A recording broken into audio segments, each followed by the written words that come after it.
What have you been monitoring, and what's going on with Texas as it relates to these hostile threats? The topic of that first hearing that we discussed was about land, the acquisition of land by hostile foreign orgs, let's just say the CCP, but there are others as well.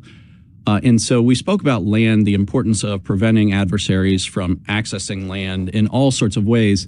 To boil it down, when you have an adversary like the Communist Party of China that is targeting states, targeting military installations, targeting critical infrastructure, you want to reduce the surface area on which they can interact within the state of Texas.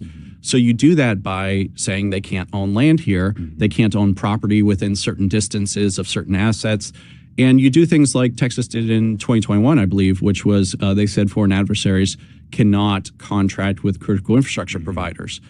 Texas did that, and Texas is looking at the land issue because of one specific really shocking case of a retired general from the People's Liberation Army acquiring 130, 140,000 acres near Laughlin Air Force Base near the border with Mexico.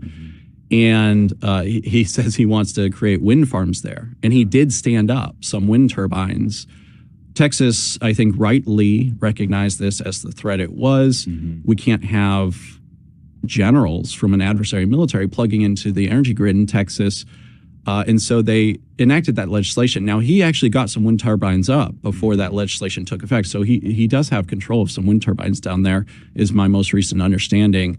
But preventing that from going any further, and then looking at the land issue to keep them off Texas land, Texas surface area in general, we expanded and opened the scope of the conversation to the broad ways in which the CCP targets the states. We boil it down to three areas. So protecting critical infrastructure, land is a critical piece of that. Ensuring technological independence from the CCP. We don't want to be using their telecom equipment, their laser sensors, their connected vehicles, as we've seen recent federal action.